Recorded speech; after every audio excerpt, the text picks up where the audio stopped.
Hello everyone, ಎಲ್ರಿಗೂ ನಮಸ್ಕಾರ. Welcome back to Seema's academy. ಇವತ್ತಿನ ವಿಡಿಯೋದಲ್ಲಿ ನೆಗೆಟಿವ್ ಮಾರ್ಕಿಂಗ್ಸ್ ಬಗ್ಗೆ ನಾನು ಇನ್ಫಾರ್ಮೇಶನ್ ಅನ್ನ ಹಂಚಿಕೊಳ್ತಾ ಇದ್ದೇನೆ. ಎಸ್ಪೆಷಲಿ PU ಲೆಕ್ಚರ್ ರಿಕ್ರೂಟ್ಮೆಂಟ್ ಎಕ್ಸಾಮ್ಗೆ ಪ್ರಿಪೇರ್ ಮಾಡುವಂತಹ ಅಭ್ಯರ್ಥಿಗಳು, ಆಕಾಂಕ್ಷಿಗಳು ನನಗೆ ಕೇಳಿರುವಂತಹ ಒಂದು ಸಾಮಾನ್ಯವಾದ ಪ್ರಶ್ನೆ ಇತ್ತೀಚೆಗೆ ಏನು ಅಂತ ಹೇಳಿದ್ರೆ, ಮ್ಯಾಮ್ ನೆಗೆಟಿವ್ ಮಾರ್ಕಿಂಗ್ಸ್ ಹೇಗಿರುತ್ತೆ, ನೆಗೆಟಿವ್ ಮಾರ್ಕಿಂಗ್ಸ್ ಬಗ್ಗೆ ಇನ್ಫಾರ್ಮೇಶನ್ ಅನ್ನ ಕೊಡಿ ಅಂತ ಕೇಳಿದ್ದೀರಾ. So let me try to give whatever information I have regarding negative markings. Okay. So ಬಹಳಷ್ಟು ಅಭ್ಯರ್ಥಿಗಳು ಹೇಳ್ತಾ ಇದ್ರು, ನಾವು KCET ಎಕ್ಸಾಮ್ ಬರೆದಾಗ ಅಥವಾ ನೆಟ್ ಎಕ್ಸಾಮ್ ಬರೆದಾಗ ಅಥವಾ ಇನ್ನಿತರ ಯಾವುದೇ ಕ್ವಾಲಿಫೈಯಿಂಗ್ ಎಕ್ಸಾಮ್ ಬರೆದಾಗ ಅಲ್ಲಿ ನಮಗೆ ಯಾವುದೇ ರೀತಿಯ ನೆಗೆಟಿವ್ ಮಾರ್ಕಿಂಗ್ಸ್ ಗಳು ಇರಲಿಲ್ಲ. ಸೊ ಹಾಗಾಗಿ ನಮಗೆ ನೆಗೆಟಿವ್ ಮಾರ್ಕಿಂಗ್ಸ್ ಬಗ್ಗೆ ಹೆಚ್ಚೇನು ಗೊತ್ತಿಲ್ಲ. ಪ್ರಶ್ನೆ ಪತ್ರಿಕೆಯಲ್ಲಿ ಇದ್ದಂತಹ ಎಲ್ಲಾ ಪ್ರಶ್ನೆಗಳನ್ನ ನಾವು ಆನ್ಸರ್ ಮಾಡಬೇಕಾ, ಅಥವಾ ಕೆಲವೊಂದು ಪ್ರಶ್ನೆಗಳನ್ನ ಅಂದ್ರೆ ಎಕ್ಸಾಕ್ಟ್ ಆಗಿ ಗೊತ್ತಿರುವಂತಹ ಪ್ರಶ್ನೆಗಳನ್ನ ಮಾತ್ರ ಉತ್ತರಿಸಬೇಕಾ, ಬೇರೆ ಎಲ್ಲಾ ಪ್ರಶ್ನೆಗಳನ್ನ ಹಾಗೆ ಬಿಟ್ಟು ಬರಬೇಕಾ? ಸೊ ಈ ರೀತಿಯ ಬಹಳಷ್ಟು ಪ್ರಶ್ನೆಗಳನ್ನ ಕೇಳಿದ್ದೀರಾ. ಸೊ ಇವೆಲ್ಲದಕ್ಕೂ ಉತ್ತರ ಈ ವಿಡಿಯೋದಲ್ಲಿ, ಆಯ್ತಾ? ಅಂಡ್ ಇನ್ನೊಂದು, ಈ ರಿಕ್ರೂಟ್ಮೆಂಟ್ ಎಕ್ಸಾಮಿನೇಷನ್ಸ್ ಗಳಿವೆ, ನೇಮಕಾತಿ ಪರೀಕ್ಷೆಗಳು, ಅದು ಎಲ್ಲದಕ್ಕೂ ಕೂಡ ನೆಗೆಟಿವ್ ಮಾರ್ಕಿಂಗ್ಸ್ ಗಳು ಸಾಮಾನ್ಯವಾಗಿ ಇದ್ದೇ ಇದೆ. ಇನ್ನೊಂದು ಅಭ್ಯರ್ಥಿಗಳು ಕೇಳಿರುವಂತದ್ದು, ನೆಗೆಟಿವ್ ಮಾರ್ಕಿಂಗ್ಸ್ ನಿಂದಾಗಿ ನಮ್ಮ ಸ್ಕೋರ್ ನಲ್ಲಿ ಏನಾದ್ರೂ ಬದಲಾವಣೆಗಳಾಗುತ್ತಾ, ರ್ಯಾಂಕ್ ನಲ್ಲಿ ಏನಾದ್ರೂ ಚೇಂಜಸ್ ಆಗುವಂತ ಸಾಧ್ಯತೆ ಇದೆಯಾ? ಅಂಡ್ ನೆಗೆಟಿವ್ ಮಾರ್ಕಿಂಗ್ಸ್ ಇರೋದ್ರಿಂದಾಗಿ ನಾವೇನಾದ್ರೂ ಆಯ್ಕೆ ಪಟ್ಟಿಯಿಂದ ಹೊರಗುಳಿಯುವಂತಹ ಚಾನ್ಸಸ್ ಜಾಸ್ತಿ ಇದೆಯಾ ಮ್ಯಾಮ್ ಅಂತ. ಸೊ ನೆಗೆಟಿವ್ ಮಾರ್ಕಿಂಗ್ಸ್ ನ ಬಗ್ಗೆ ಫೋಕಸ್ ಮಾಡ್ಕೊಂಡೆ ಈ ವಿಡಿಯೋ ಇರುವಂತದ್ದು. ಬೇರೆ PU ಸಿಲೆಬಸ್ ಇರ್ಬೋದು ಅಥವಾ ಎಕ್ಸಾಮಿನೇಷನ್ ಪ್ಯಾಟರ್ನ್ ಬಗ್ಗೆ ಯಾವುದು ನಾನು ಇಲ್ಲಿ ಡಿಸ್ಕಸ್ ಮಾಡ್ತಾ ಇಲ್ಲ. ಅದಕ್ಕೆ ನಾನು ಸಪರೇಟ್ ವಿಡಿಯೋನ ಮಾಡಿದ್ದೇನೆ, ದಯವಿಟ್ಟು ಚಾನೆಲ್ ಅಲ್ಲಿ ಚೆಕ್ ಮಾಡಬಹುದು ನೀವು, if you are new to this video. So we'll be focusing only about the negative markings. Okay. So ಒಂದು ಉದಾಹರಣೆಯೊಟ್ಟಿಗೆ ಒಂದು ಎಕ್ಸಾಂಪಲ್ ಅನ್ನ ಕೊಟ್ಕೊಂಡು ನಾನು ನಿಮಗೆ ಈ ನೆಗೆಟಿವ್ ಮಾರ್ಕಿಂಗ್ಸ್ ನಿಂದಾಗಿ ಸ್ಕೋರ್ ಹೇಗೆ ಬದಲಾವಣೆ ಆಗುತ್ತೆ, ನಿಮ್ಮ ರ್ಯಾಂಕ್ ಯಾವ ರೀತಿ ಚೇಂಜ್ ಆಗುತ್ತೆ ಅನ್ನೋದನ್ನ ಈ ವಿಡಿಯೋದಲ್ಲಿ ಹೇಳ್ಕೊಡ್ತಾ ಇದ್ದೇನೆ. ಇನ್ನೊಂದು ವಿಚಾರ, please bear me for 1 or 2 minutes, will get into the topic. Before that, ಬಹಳಷ್ಟು ಆಕಾಂಕ್ಷಿಗಳು ನನಗೆ ಮೆಸೇಜ್ ನಲ್ಲಿ ಅಥವಾ ಕಾಲ್ ನಲ್ಲಿ ಇತ್ತೀಚೆಗೆ ಕೇಳ್ತಾ ಇದ್ರು, ಮ್ಯಾಮ್ PU ಲೆಕ್ಚರ್ ರಿಕ್ರೂಟ್ಮೆಂಟ್ ಎಕ್ಸಾಮ್ಗೆ ನಾವು ಎಲಿಜಿಬಲ್ ಇದ್ದೇವೆ, ಆದ್ರೆ ಅಪ್ಲೈ ಮಾಡ್ಲಿಕ್ಕೆ ಏನೋ ಒಂದು ಭಯ ಆಗ್ತಾ ಇದೆ. ಸಾಕಷ್ಟು ನಿಮ್ಮ ಹಿಂದಿನ ವಿಡಿಯೋಗಳನ್ನ ಕೂಡ ನೋಡಿದ್ದೇವೆ. ಅಂಡ್ ನೇಮಕಾತಿ ಯಾವ ರೀತಿ ನಡೀತಾ ಇದೆ ಅಂದ್ರೆ, ಆ ವ್ಯವಸ್ಥೆಯನ್ನ ನೋಡಿದಾಗ ನಮಗೆ ಪರೀಕ್ಷೆ ಬರಿಬೇಕಾ ಬೇಡವಾ, ಸರ್ಕಾರಿ ಪರೀಕ್ಷೆ ಗವರ್ಮೆಂಟ್ ಜಾಬ್ಸ್ ಗಳಿಗೆ ಅಪ್ಲೈ ಮಾಡಬೇಕಾ ಬೇಡವಾ ಅನ್ನೋ ಒಂದು ಭಯ ಕೂತ್ಬಿಟ್ಟಿದೆ ಅಂತ. ಸೊ ನೋಡಿ ಆಕಾಂಕ್ಷಿಗಳೇ, ಎಲ್ಲ ನನ್ನ ಸ್ನೇಹಿತರಿಗೆ ನಾನು ಹೇಳುವಂತದ್ದು ಒಂದೇ, ಪ್ರಯತ್ನ ಮಾತ್ರ ನಮ್ಮದು, ಆಯ್ತಾ? ಇನ್ನು ಉಳಿದಂತೆ ಆ ಪ್ರಯತ್ನದ ಫಲಿತಾಂಶಗಳು ಏನಿದೆ ಅಥವಾ ಫಲ ಏನಿದೆ ಅದು ಭಗವಂತನಿಗೆ ಬಿಟ್ಟದ್ದು. ಸೊ ಪ್ರಯತ್ನ ಬರೋಣ ನಾವು. ಅಂಡ್ ಯಾಕೆ ನಾವು ಮುಂದೆ ಕೂಡ ಇದೇ ರೀತಿ ವ್ಯವಸ್ಥೆ ಇರುತ್ತೆ ಅಂತ ಆಲೋಚನೆ ಮಾಡಬೇಕು ಅಲ್ವಾ? Let us be positive, let us assume or let us hope for a better future. So ನೀವು ಈಗ ಬರೀ ಎಕ್ಸಾಮಿಗಷ್ಟೇ ಫೋಕಸ್ ಮಾಡಿ, ಮುಂದೆ ಏನಾಗುತ್ತೋ, ಆಯ್ಕೆ ಪಟ್ಟಿಯಲ್ಲಿ ನನ್ನ ಹೆಸರು ಬರುತ್ತೋ ಇಲ್ವೋ, ಇಲಾಖೆ ಯಾವಾಗ ನಮ್ಮನ್ನು ನೇಮಕಾತಿ ಮಾಡ್ಕೊಳ್ಳುತ್ತೋ ಅದು ಮತ್ತೆ ವಿಚಾರ. ಈಗ ನೀವು ಒಂದು ಮನದಟ್ಟು ಮಾಡ್ಕೊಳ್ಳಿ, ಎಲ್ಲರೂ ಕೂಡ ಇದು ಆರಂಭವಷ್ಟೇ, ಆಯ್ತಾ? ಇದು ಆರಂಭವಷ್ಟೇ. ನಾವು ನಡಿಬೇಕಾಗಿರುವಂತಹ ಹಾದಿ ಇನ್ನೂ ಬಹಳಷ್ಟಿದೆ, ಆಯ್ತಾ? ಇದು ಒಂದು ದೀರ್ಘವಾದ ಪ್ರಯಾಣ. ಯಾವುದೇ ನೇಮಕಾತಿ ಕೂಡ ದೀರ್ಘವಾದ ಪ್ರಯಾಣ, ಆದ್ರೆ ನಿಮ್ಮ ನೇಮಕಾತಿ ಸುಗಮವಾಗಿ ಸಾಗಲಿ ಅಂತ ನಾನು ಹಾರೈಸ್ತಾ ಇರೋದು, ಆಯ್ತಾ? ಇದು ಯಾರೆಲ್ಲ ತುಂಬಾ ಭಯ ಪಡ್ಕೊಂಡಿದ್ದೀರಾ, ಗವರ್ಮೆಂಟ್ ಎಕ್ಸಾಮ್ಗೆ ಪ್ರಿಪೇರ್ ಆಗ್ಬೇಕು ಬೇಡೋ, ಅಥವಾ ಇಂಟ್ರೆಸ್ಟ್ ಅನ್ನ ಕಳೆದುಕೊಂಡಿರುವವರಿಗೆ, ಆಸಕ್ತಿಯನ್ನೇ ಕಳೆದುಕೊಂಡವರಿಗೆ ನಾನು ಈ ಮಾತನ್ನ ಹೇಳ್ತಾ ಇದ್ದೇನೆ. ಅಂಡ್ ವಿಡಿಯೋಸ್ ಗಳಲ್ಲಿ ನಾನು ಹೇಳಿರುವಂತದ್ದು ನನ್ನ ಅನುಭವವಷ್ಟೇ. ಅಂಡ್ ಇತರರ ಅನುಭವ ಬೇರೆ ಆಗಿರಬಹುದು, ನಿಮ್ಮ ಅನುಭವ ಬೇರೆ ಆಗಿರಬಹುದು ಅಲ್ವಾ? So I hope you get a good experience unlike me. Okay, so that's about a small message to those of my friends who are still considering whether to apply or not. So eligibility ಇದೆ, masters ಮುಗಿಸ್ಕೊಂಡಿದ್ದೀರಾ, BEd ಆಗಿದೆ ಅಂತ ಹೇಳಿದ್ರೆ ಮತ್ತೆ ಹಿಂದೆ ಮುಂದೆ ನೋಡುವಂತಹ ಏನು ಅವಶ್ಯಕತೆನೇ ಇಲ್ಲ. ನೋಟಿಫಿಕೇಶನ್ ಬಿಟ್ಟ ತಕ್ಷಣ, ಅಪ್ಲಿಕೇಶನ್ ಬಿಟ್ಟ ತಕ್ಷಣ ಅಪ್ಲೈ ಮಾಡೋದು, ಪ್ರಿಪರೇಷನ್ ಅನ್ನು ನಡೆಸೋದೆ. ಆದ್ರೆ ಎಲ್ಲ ಕೆಲಸ ಕಾರ್ಯಗಳನ್ನ ಬಿಟ್ಕೊಂಡು ನಾನು ಬರೀ ಎಕ್ಸಾಮ್ಗೆ ಪ್ರಿಪೇರ್ ಮಾಡ್ತೇನೆ ಅನ್ನೋ ಏನು ಮನೋಭಾವನೆಯನ್ನ ಇಟ್ಕೊಳ್ಬೇಡಿ. You also work in the institution wherever you are working, make good money for your living. Along with that, please prepare for this examination also. All right. Okay, now let's move towards a whiteboard and see how negative markings are being done. Okay, so ಈಗ let us assume there are 2 aspirants. Okay, so aspirant 1 and aspirant 2. So first aspirant ಯಾರಿದ್ದಾರೆ, let us assume that he is a topper. So ತಮ್ಮ ಪ್ರತಿಯೊಂದು ಸೆಮಿಸ್ಟರ್ನಲ್ಲಿ ಡಿಸ್ಟಿಂಕ್ಷನನ್ನು ತಗೊಂಡಂಥ ಅಥವಾ academically very well performing aspirant ಅಂತ ಇಟ್ಕೊಳ್ಳೋಣ. Okay, so which means he has much knowledge about the subject.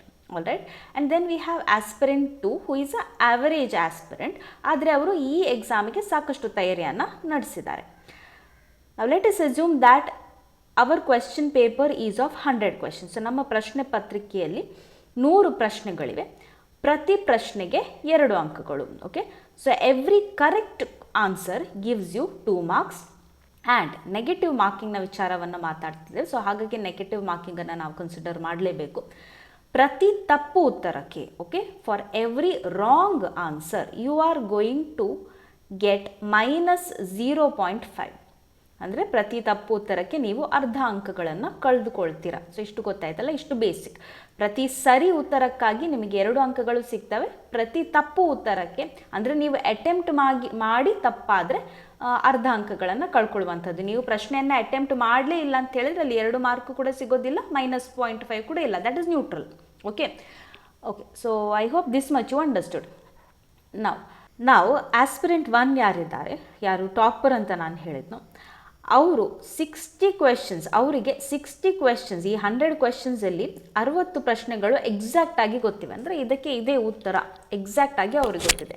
So what he'll do, he'll attempt all these 60 questions correctly, which means 60 × 2 marks. ಪ್ರತಿ ಸಾರಿ ಉತ್ತರಕ್ಕೆ 2 ಅಂಕಗಳು ಅಂತ ಹೇಳಿದೆ. ಸೊ ಹಾಗಾಗಿ ಅವರ ಸ್ಕೋರ್ ಇಲ್ಲಿಗೆ ಎಷ್ಟಾಯಿತು, 120, 120.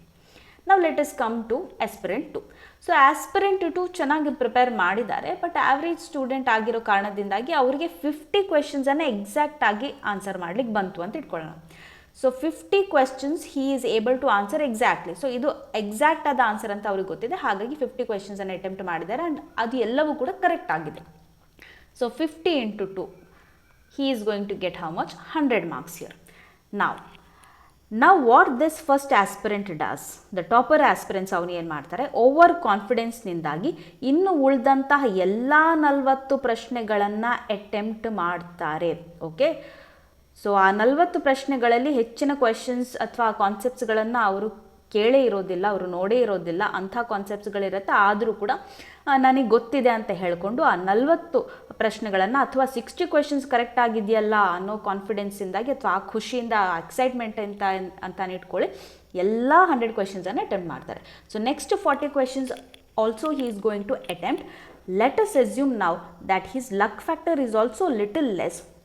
ಏನಾಗುತ್ತೆ ಇಲ್ಲಿ ಅಂತ ಹೇಳಿದರೆ, ಔಟ್ ಆಫ್ ದಿಸ್ 40 ಕ್ವೆಶನ್ಸ್ ಬರೀ 10 ಕ್ವೆಶನ್ಸ್ ಕರೆಕ್ಟ್ ಆಗುತ್ತೆ.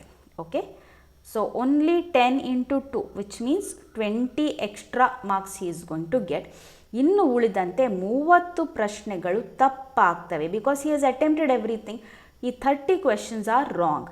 ಸೊ ಹಾಗಿದ್ರೆ ಪ್ರತಿ ತಪ್ಪು ಉತ್ತರಕ್ಕೆ ಎಷ್ಟು ಅಂಕಗಳನ್ನು ಕಳಿಬೇಕು ಅಂತ ಹೇಳಿದೆ, ಅರ್ಧ ಅಂಕಗಳು. ಇದು ನಾನು ಉದಾಹರಣೆ ಕೊಡೋದಷ್ಟೇ, I am just giving an example. Okay, so ಯಾವ ರೀತಿ ಸ್ಕೋರ್ ಚೇಂಜಸ್ ಆಗುತ್ತೆ ಅಂದ್ಕೊಂಡು. ಸೊ ಇಫ್ ಯು ಡೂ 30 × 0.5, 15 ಅಂಕಗಳನ್ನು, 15 ಅಂಕಗಳನ್ನು ಅವರಿಲ್ಲಿ ಕಳ್ಕೊಳ್ತಾರೆ.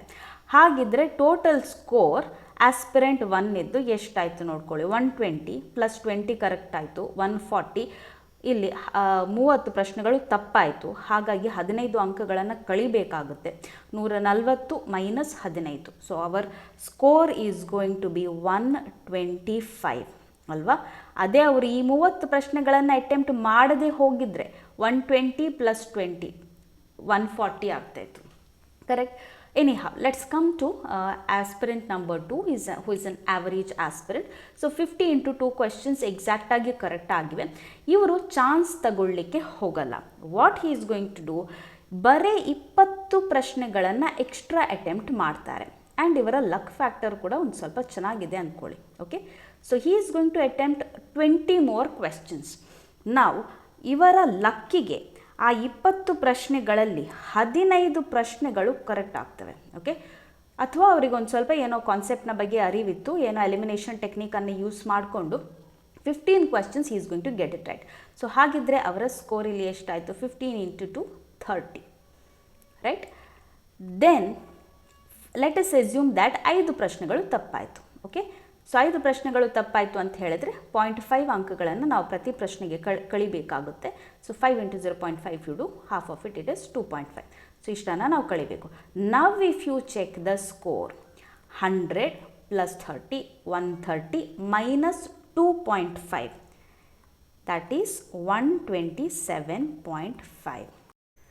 ನವ್ ಇಫ್ ಯು ಸಿ ಇಲ್ಲಿ 60 ಪ್ರಶ್ನೆಗಳನ್ನು ಅಟೆಂಪ್ಟ್ ಮಾಡಿಕೊಂಡು 170 ಅಂಕಗಳನ್ನು ಪಡ್ಕೊಂಡು ಟಾಪಲ್ಲಿ ಇದ್ದಂತಹ ಅಭ್ಯರ್ಥಿ ಎಲ್ಲ ಪ್ರಶ್ನೆಗಳನ್ನು ಅಟೆಂಪ್ಟ್ ಮಾಡಿಕೊಂಡು 15 ಅಂಕಗಳನ್ನು ಕಳೆದುಕೊಂಡು ಕೊನೆಗೆ 125 ಸ್ಕೋರ್ನಲ್ಲಿ ನಿಂತಿರ್ತಾರೆ.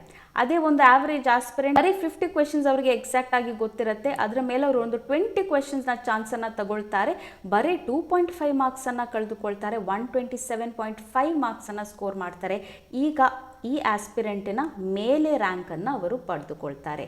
Now who has the greater chance of being selected? Aspirant number 2. So ಈ ರೀತಿ ನೆಗೆಟಿವ್ ಮಾರ್ಕಿಂಗ್ಸ್ ಇದ್ದಾಗ ಗೇಮ್ ಚೇಂಜ್ ಆಗುತ್ತೆ. ಸೊ ಇದು ಯಾರಿಗೆ ಹೇಳ್ತಾ ಇದ್ದೇನೆ ಅಂತ ಹೇಳಿದ್ರೆ, ಬಹಳಷ್ಟು ಅಭ್ಯರ್ಥಿಗಳಿದ್ದೀರಾ, ನಾನು ಅಷ್ಟೊಂದು ಟಾಪರ್ ಅಲ್ಲ, ಅಥವಾ ನಾನು ಸ್ಟಡೀಸನ್ನು ಬಿಟ್ಟು ತುಂಬ ಟೈಮ್ ಆಯಿತು, ಇನ್ನೂ ಪ್ರಿಪ್ರೇಷನ್ನ ಸ್ಟಾರ್ಟಿಂಗಿಂದ ಮಾಡಿ ನನ್ನಿಂದ ಸಾಧ್ಯ ಆಗುತ್ತಾ ಇಲ್ವೋ ಅಂತ ಹೇಳೋರಿದ್ದೀರಲ್ಲ, ನೀವು ನೋಡ್ಕೊಳ್ಳಿ. ಈ ರೀತಿ ನಿಮ್ಮ ಪ್ಲ್ಯಾನಿಂಗ್ ಇದ್ದರೆ, ನಿಮ್ಮ ಸ್ಟ್ರಾಟಜಿ ಕರೆಕ್ಟ್ ಆಗಿದ್ದರೆ, ಆ 3 ಗಂಟೆಯಲ್ಲಿ ನಿಮ್ಮ ವಿವೇಚನೆ ವರ್ಕ್ ಆದರೆ, ನಿಮ್ಮ ಬ್ರೈನ್ ವರ್ಕ್ ಆದರೆ ಇದೆಯಲ್ಲ, ನಿಮ್ಮ ಹುದ್ದೆಯನ್ನು ಯಾರು ಕೂಡ ಕಿತ್ಕೊಳ್ಳಿಕ್ಕೆ ಸಾಧ್ಯ ಇಲ್ಲ, ಆಯಿತಾ? ಸೊ ಹಾಗಾಗಿ ಓವರ್ ಕಾನ್ಫಿಡೆನ್ಸ್ ಕೂಡ ಬೇಡ, ಅಂಡರ್ ಕಾನ್ಫಿಡೆನ್ಸ್ ಕೂಡ ಬೇಡ. ಸೊ ಈ ರೀತಿ ಏನಾದರೂ ಒಂದು ಸ್ಟ್ರಾಟಜಿಯನ್ನು ಮಾಡ್ಕೊಳ್ಬೇಕು. ಕರೆಕ್ಟಾಗಿ ಎಷ್ಟು ಎಕ್ಸಾಕ್ಟಾಗಿ ನಮಗೆ ಪ್ರಶ್ನೆಗಳನ್ನು ಆನ್ಸರ್ ಮಾಡಲಿಕ್ಕಾಗುತ್ತೋ ಅದನ್ನು ಮೊದಲಿಗೆ ಆನ್ಸರ್ ಮಾಡಿ. ಆ್ಯಂಡ್ ಎಲ್ಲ ಪ್ರಶ್ನೆಗಳನ್ನು ಅಟೆಂಪ್ಟ್ ಮಾಡಲಿಕ್ಕೆ ಹೋಗೋದು ಬೇಡ. ಅಂದರೆ ನಮಗೆ ಗೊತ್ತಿಲ್ಲದಿದ್ದರೆ, ಬೇರೆ ಯಾವುದೇ ಉಪಾಯ ಇಲ್ಲದಿದ್ದರೆ ಅಟೆಂಪ್ಟ್ ಮಾಡಬೇಕಾಗುತ್ತೆ. ಆದರೆ ಆ ಪ್ರಶ್ನೆಗಳ ಬಗ್ಗೆ ನಮಗೆ ಏನೂ ಐಡಿಯಾ ಇಲ್ಲ ಅಂತ ಹೇಳಿದರೆ ಅದನ್ನು ಅಟೆಂಪ್ಟ್ ಮಾಡದೇ ಇರುವುದು ಒಳ್ಳೆಯದು. ಇಲ್ಲದಿದ್ದರೆ ನೆಗೆಟಿವ್ ಮಾರ್ಕಿಂಗ್ಸ್ನಲ್ಲಿ ನೀವು ಪಡೆದುಕೊಂಡಿರುವ ಅಂಕವನ್ನು ಕೂಡ ಕಳ್ಕೊಳ್ತೀರಾ, just like the first aspirant here. Okay, so ನೋಡಿದ್ರಲ್ಲ ಯಾವ ರೀತಿ ನೆಗೆಟಿವ್ ಮಾರ್ಕಿಂಗ್ಸ್ ನಿಂದಾಗಿ ನಿಮ್ಮ ಸ್ಕೋರ್ ಬದಲಾವಣೆ ಆಗುತ್ತೆ. ಸೊ ತುಂಬಾ ಓವರ್ ಕಾನ್ಫಿಡೆಂಟ್ ಆಗಿ ಎಲ್ಲ ಪ್ರಶ್ನೆಗಳನ್ನ ಆನ್ಸರ್ ಮಾಡುವಂತಹ ಗೋಜಿಗೆ ಹೋಗಬೇಡಿ. ಎಷ್ಟು ಎಕ್ಸಾಕ್ಟ್ ಆಗಿ ನಿಮಗೆ ಪ್ರಶ್ನೆಗಳಿಗೆ ಉತ್ತರ ಗೊತ್ತಿದೆಯೋ ಅಂತಹ ಪ್ರಶ್ನೆಗಳನ್ನ ನೀವು ಮೊದಲಿಗೆ ಅಟೆಂಪ್ಟ್ ಮಾಡಿ. ಒಂದು 50 to 60% ನನಗೆ ಅಶ್ಯೂರೆನ್ಸ್ ಇದೆ, ಅಥವಾ 4 ಆಪ್ಷನ್ಸ್ ಗಳಲ್ಲಿ 2 ಆಪ್ಷನ್ಸ್ ಗಳನ್ನಾದ್ರೂ ನನಗೆ ಎಲಿಮಿನೇಟ್ ಮಾಡಬಹುದು. ಈ 4ರಲ್ಲಿ 2 ಕರೆಕ್ಟ್ ಇದೆ ಅಂತ ಹೇಳಿದ್ರೆ ಅಲ್ಲಿ ನೀವು ಗೆಸ್ ವರ್ಕ್ ಅನ್ನ ಮಾಡಬಹುದು. ಇನ್ನು ಉಳಿದಂತೆ ಆ ಪ್ರಶ್ನೆಯ ಬಗ್ಗೆ ಅಥವಾ ಕಾನ್ಸೆಪ್ಟಿನ ಬಗ್ಗೆ ಗೊತ್ತಿಲ್ಲ, ಆ ಪ್ರಶ್ನೆಯನ್ನ ನಾನು ಕೇಳ್ತಾ ಇರೋದೇ ಅಥವಾ ನೋಡ್ತಾ ಇರೋದೇ ಮೊದಲನೇ ಬಾರಿಗೆ, ಕಾನ್ಸೆಪ್ಟ್ ಅನ್ನ ಕೂಡ ನಾನು ಕಂಡು ಕೇಳರಿಯದಂತಹ ಕಾನ್ಸೆಪ್ಟ್ಗಳು ಪ್ರಶ್ನೆ ಪತ್ರಿಕೆಯಲ್ಲಿ ಬಂದ್ರೆ ಅದರ ಬಗ್ಗೆ ಏನೇ ಐಡಿಯಾ ಇಲ್ಲದಿದ್ರೆ ಅದನ್ನ ನೀವು ಸ್ಕಿಪ್ ಮಾಡುವುದೇ ಒಳ್ಳೆಯದು. Because the chances of getting it wrong are very high ಅಲ್ವಾ. ಓಕೆ, ಇನ್ನೊಂದು ವಿಚಾರ ನಾನು ಹೇಳ್ತಾ ಇದ್ದೇನೆ, ಇದು ನನ್ನ ವೈಯಕ್ತಿಕ ಒಪಿನಿಯನ್, ಅನಿಸಿಕೆ ಅಷ್ಟೇ. It's my personal opinion, not any suggestion. ಯಾರಿಗೆಲ್ಲ ಲಕ್ ಫ್ಯಾಕ್ಟರ್ ತುಂಬಾ ಚೆನ್ನಾಗಿದೆ ಅಂತ ಅನ್ಸುತ್ತೆ, ಲೈಕ್ ನನ್ನ ಮಂತ್ರಕ್ಕೆ ಮಾವಿನಕಾಯಿ ಬೀಳತ್ತೆ ಅಂತ ಇದ್ದವರು, ನೀವು ಗೆಸ್ ವರ್ಕ್ ಅನ್ನ ಮಾಡಬಹುದು. Okay, you can take a chance. If question paper ಅಲ್ಲಿ ಬರೀ 30-40 ಕ್ವೆಶನ್ಸ್ ಅಷ್ಟೇ ನಿಮ್ಗೆ ಎಕ್ಸಾಕ್ಟ್ ಆಗಿ ಗೊತ್ತಿದೆ, ಅಂದ್ರೆ 60 ಕ್ವೆಶನ್ಸ್ ಅನ್ನ ನಾವು ಬಿಡಬೇಕಾ? ಬೇಡ. ಲಕ್ ಫ್ಯಾಕ್ಟರ್ ಚೆನ್ನಾಗಿದೆ ಅಂತ ಹೇಳಿದ್ರೆ ಒಂದು 20-25 ಕ್ವೆಶನ್ಸ್ ಅನ್ನ ಅಟೆಂಪ್ಟ್ ಮಾಡಿಬಿಡಿ. Okay, if your luck is good you might make it to the selection list. But if your luck factor is not at all good, ಅಂದ್ರೆ 4 ಆಪ್ಷನ್ಸ್ ಗಳಲ್ಲಿ 2 ಆಪ್ಷನ್ಸ್ ರಾಂಗ್ ಆಗಿದೆ ಅಂತ ನನ್ಗೆ ಕರೆಕ್ಟ್ ಆಗಿ ಗೊತ್ತಿದೆ, ಆದ್ರೂ ಆ 2 ಆಪ್ಷನ್ಸ್ ಅಲ್ಲಿ ಆಯ್ಕೆ ಮಾಡಿದ್ದು ಕೂಡ ತಪ್ಪಾಗುತ್ತೆ ಅಂತ ಗೊತ್ತಿದೆ ನನಗೆ. So my luck is like that. ಅಂಥವ್ರು ದಯವಿಟ್ಟು ಅವಾಯ್ಡ್ ಮಾಡಿ. ಗೆಸ್ ವರ್ಕ್ ಮಾಡೋದನ್ನ ಆದಷ್ಟು ಅವಾಯ್ಡ್ ಮಾಡೋದು ಒಳ್ಳೇದು. ಬಹಳಷ್ಟು ಅಭ್ಯರ್ಥಿಗಳಿಗೆ ಅನಿಸಬಹುದು, ಯಾಕಪ್ಪ ಇವಾಗಲೇ ನೆಗೆಟಿವ್ ಮಾರ್ಕಿಂಗ್ಸ್ ಬಗ್ಗೆ ಮಾತನಾಡ್ತಿದ್ದಾರೆ, it is too early for the recruitment ಅಂತ ಹೇಳಿದ್ರೆ, ಇನ್ನು ಕೂಡ ನೋಟಿಫಿಕೇಶನ್ ಆಗಲಿಲ್ಲ, ಅಪ್ಲಿಕೇಶನ್ ಕೂಡ ಔಟ್ ಆಗಲಿಲ್ಲ ಇನ್ನು ಕೂಡ. ಯಾಕೆ ನೆಗೆಟಿವ್ ಮಾರ್ಕಿಂಗ್ಸ್ ಬಗ್ಗೆ ಮೊದಲೇ ಹೇಳ್ತಾ ಇದ್ದಾರೆ ಅಂತ ಹೇಳಿದ್ರೆ, ಇದು ನಿಮಗೆ ಮತ್ತೆ ಎಕ್ಸಾಮ್ ಬರೆದು ಸೆಲೆಕ್ಷನ್ ಲಿಸ್ಟ್ ಬರುತ್ತಲ್ವ, ಆವಾಗ ಇದರ ಇಂಪಾರ್ಟೆನ್ಸ್ ಗೊತ್ತಾಗುತ್ತೆ. ವೆನ್ 0.5 ಮಾರ್ಕ್ಸ್ 0.25 ಮಾರ್ಕ್ಸಿನಿಂದ ಯಾರಾದ್ರೂ ಹೊರಗುಳಿದ್ರೆ then you will understand or realise the importance of negative marking. So I think negative markings ನ ಬಗ್ಗೆ ಸಾಕಷ್ಟು ಇನ್ಫಾರ್ಮೇಶನ್ ಅನ್ನು ಹೇಳಿದ್ದೇನೆ. ಸೊ ಇನ್ನು ನಿಮ್ಮ ವಿವೇಚನೆಗೆ ಬಿಟ್ಟಿರುವಂತದ್ದು ಆ 3 ಗಂಟೆಯ ಸಮಯ ಏನಿದೆ ಅದನ್ನ ನೀವು ಯಾವ ರೀತಿ ಯೂಸ್ ಮಾಡ್ಕೊಳ್ತೀರಾ, ಯಾವ ರೀತಿ ಅದನ್ನ ಉಪಯೋಗಿಸ್ತೀರಾ, ನಿಮ್ಮ ವಿವೇಚನೆಯನ್ನ ಯಾವ ರೀತಿ ಯೂಸ್ ಮಾಡ್ಕೊಳ್ತೀರಾ, ನಿಮ್ಮ ಬುದ್ಧಿಯನ್ನ ಯಾವ ರೀತಿ ಉಪಯೋಗಿಸ್ತೀರಾ, ಅದರ ಮೇಲೆ ನಿಂತಿರೋದು ಎಲ್ಲವೂ ಕೂಡ, ಆಯ್ತಾ. ಅಂಡ್ ಒಂದ್ ಸ್ವಲ್ಪ ಲಕ್ ಫ್ಯಾಕ್ಟರ್ ಕೂಡ ಇರುತ್ತೆ. ಓಕೆ, ಸೊ ಆದಷ್ಟು ಮೆಡಿಟೇಷನ್ ಗಳನ್ನ ಮಾಡೋದು, ಒಳ್ಳೆ ಕರ್ಮಗಳನ್ನ ಮಾಡೋದನ್ನ ಕೂಡ ಮರಿಬಾರದು. ಸೊ ಚೆನ್ನಾಗಿ ಪ್ರಿಪರೇಷನ್ ಅನ್ನ ನಡೆಸಿ, ಈಗಲೇ ಪ್ರಿಪರೇಷನ್ ಅನ್ನ ಮಾಡಿ. ಅಂಡ್ ಕಾಮರ್ಸ್ ನವರಿಗೆ ನಾನು ಹೇಳಿದ್ದೇನೆ, KCET ನೆಟ್ಗೆ ಪ್ರಿಪೇರ್ ಮಾಡಿರುವಂತಹ ಒಂದು ಟೆಲಿಗ್ರಾಮ್ ಚಾನಲ್ ಇದೆ. ಸೊ ಅದರಲ್ಲಿ ಹೋಲ್ ಲಾಟ್ ಆಫ್ ಕಂಟೆಂಟ್ ನಿಮಗೆ ಸಿಗುತ್ತೆ. ಅದು ಮಾಕ್ ಟೆಸ್ಟ್ಗಳಿರ್ಬೋದು, ನನ್ನ ಹ್ಯಾಂಡ್ ರಿಟನ್ ನೋಟ್ಸ್ಗಳಿರ್ಬೋದು, ವಿಡಿಯೋ ಲೆಕ್ಚರ್ಸ್ ಇರ್ಬೋದು. ಬಟ್ ಸಿಲೆಬಸ್ ಇರುವಂತದ್ದು ಕೆಸೆಟ್ ನ ಪ್ರಕಾರ ಮಾಡಿದ್ದೇನೆ. ನಿಮ್ಗೆ ಗೊತ್ತಿದೆ ಸಿಲೆಬಸ್ ಆಲ್ಮೋಸ್ಟ್ ಸೇಮ್ ಆಗಿರೋದ್ರಿಂದ PU ಲೆಕ್ಚರ್ ರಿಕ್ರೂಟ್ಮೆಂಟ್ ಎಕ್ಸಾಮ್ಗೂ ಕೂಡ ಹೆಲ್ಪ್ ಆಗಬಹುದು. 399 is the subscription amount for the Telegram channel and it will be a lifetime subscription. So no monthly subscription. ಯಾವಾಗ ಬೇಕಿದ್ರು ನೀವು ವಿಡಿಯೋಸ್ ಗಳನ್ನ ಡೌನ್ಲೋಡ್ ಮಾಡ್ಕೊಂಡು ನೋಡಬಹುದು at your convenience. Along with that, mock test and other study materials are also available. Okay, so please to contact this number if anybody is interested to join our Telegram channel for commerce.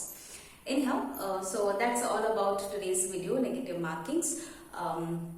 Actually ಹೇಳಬೇಕಿದ್ರೆ ನಾನು ಇವತ್ತು video ಮಾಡ್ಲಿಕ್ಕೆ ಒಂದು ಸ್ವಲ್ಪ laziness ಇತ್ತು ನನಗೆ. I did not want to make this video, but somehow the video landed up.